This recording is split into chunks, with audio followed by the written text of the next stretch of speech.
Halo, apa kabar? Kali ini kita bakal kupas tuntas sesuatu yang mungkin sering kita anggap sepele, yaitu makan berlebihan.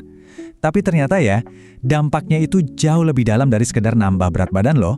Ada kaitan yang sangat mengejutkan dengan kesehatan kita secara keseluruhan. Yuk kita selami bareng-bareng. Kita semua pasti tahu kan perasaan ini, nikmatin makanan enak, porsinya banyak, sampai perut rasanya penuh. Wah, itu rasanya puas banget. Kayak hadiah buat diri sendiri setelah seharian capek kerja. Nah, tapi tunggu dulu. Disinilah pertanyaan penting yang muncul. Apa iya tubuh kita merasakan kebahagiaan yang sama? Ternyata di balik rasa nikmat sesaat itu ada sisi lain yang tersembunyi. Ada sebuah proses di dalam tubuh yang penting banget buat kita pahami demi kesehatan jangka panjang kita. Ini dia peta perjalanan kita kali ini. Pertama, kita bakal jalan-jalan ke taman rahasia di dalam tubuh kita. Terus, kita akan lihat gimana perang bisa terjadi waktu kita makan kebanyakan. Kita juga bakal cari tahu gimana benteng pertahanan tubuh kita bisa sampai bocor, lalu menelusuri dampaknya ke seluruh tubuh. Dan yang paling penting, kita akan tutup dengan 4 cara praktis buat melindungi usus kita. Oke, kita mulai dari dasarnya dulu ya, yaitu flora usus. Ini adalah fondasi dari semua yang akan kita bicarakan. Yuk, kita kenalan sama penghuni-penghuni kecil yang super penting di dalam usus kita. 100 triliun lebih. Coba deh bayangin angkanya. Jumlah ini jauh lebih banyak dari jumlah bintang di galaksi kita. Iya, beneran. Di dalam tubuh kita ini ada alam semesta mikroba yang hidup. Ini membuktikan kalau tubuh kita itu bukan cuma sekedar satu individu, tapi sebuah ekosistem yang luar biasa kompleks.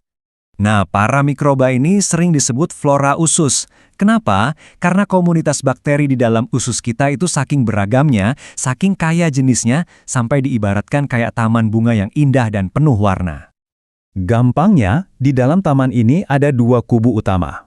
Di satu sisi, ada bakteri baik. Ini tim pahlawan kita. Mereka bantu mencerna makanan dan jaga imunitas. Di sisi lain, ada bakteri jahat, si pembuat onar, yang menghasilkan racun dan bikin peradangan. Keseimbangan antara 2 kubu inilah yang jadi kunci kesehatan kita. Sekarang kita masuk ke inti masalahnya. Kita akan lihat gimana kebiasaan makan berlebihan itu bisa secara langsung mengacaukan keseimbangan di taman bunga usus kita dan bahkan memicu perang. Nah, ini dia poin utamanya. Waktu kita makan berlebihan, kita itu nggak cuma ngasih makan diri sendiri, kita itu sebenarnya lagi menggelar pesta pora dan tamu utamanya adalah bakteri jahat. Makanan berlebih itu jadi bahan bakar buat mereka buat berkembang biak dan mengambil alih kendali. Dan layaknya tamu pesta, bakteri jahat ini punya menu favorit. Makanan dan minuman manis, gorengan, sama makanan olahan itu hidangan termewah buat mereka. Makin sering kita suguhkan menu ini, ya makin kuat pasukan mereka. Prosesnya itu kayak efek domino. Makanan yang kebanyakan dan nggak tercerna itu akhirnya membusuk di dalam usus.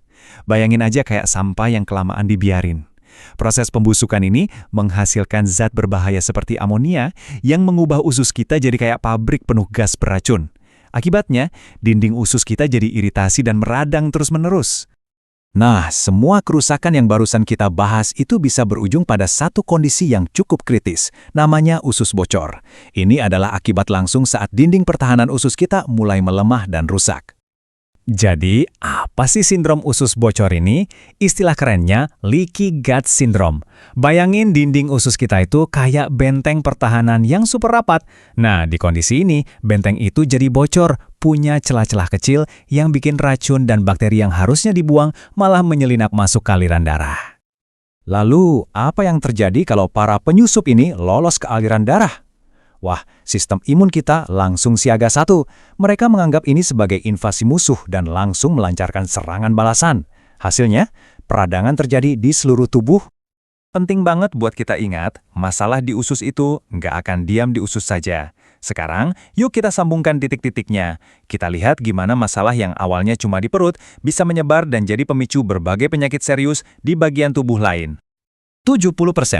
Coba deh, ingat-ingat angka ini baik-baik. Ini bukan angka sembarangan. Ini adalah kunci buat memahami betapa pentingnya peran usus buat kesehatan kita. Tapi 70% dari apa ya? Nah, ini dia jawabannya. Ternyata 70% sel imun kita itu bermarkas di usus. Jadi bisa dibilang usus itu kayak menara komando atau markas besar dari seluruh sistem pertahanan tubuh kita. Kalau markas besarnya kacau, ya seluruh sistem pertahanan jadi lemah. Daftar ini mungkin bakal bikin Anda kaget. Alergi, masalah kulit kayak eksim, penyakit autoimun, bahkan sampai kondisi mental seperti depresi dan kecemasan, semuanya ternyata punya kaitan erat dengan kesehatan usus yang buruk. Ini menunjukkan betapa luasnya dampak dari benten usus yang bocor. Oke, setelah kita bahas semua masalahnya, jangan langsung pesimis. Kabar baiknya adalah kita bisa kok mengambil alih kendali lagi. Ada langkah-langkah sederhana tapi sangat efektif untuk melindungi dan memulihkan kesehatan usus kita. Ini dia, 4 strategi praktis yang bisa langsung kita coba. Pertama, coba deh untuk berhenti makan saat sudah 80% kenyang. Ini akan sangat mengurangi beban kerja usus. Kedua, perbanyak makanan fermentasi kayak yogurt atau kimchi untuk menambah pasukan bakteri baik. Ketiga, kasih makan pasukan baik kita dengan makanan favorit mereka, yaitu serat dari sayur dan kacang-kacangan. Dan yang terakhir, coba deh sesekali berpuasa untuk memberi usus waktu istirahat dan memulihkan dirinya sendiri. Kutipan ini benar-benar merangkum semua yang kita bahas hari ini. Semuanya berawal dari usus. Kalau fondasinya kuat, maka seluruh bangunan tubuh kita juga akan ikut kokoh.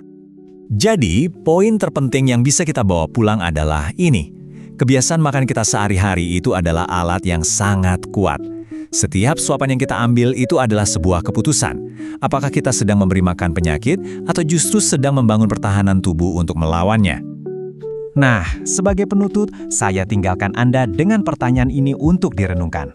Dengan semua yang sudah kita ketahui, pilihan apa yang akan Anda ambil untuk usus Anda di waktu makan berikutnya? Terima kasih sudah menyimak.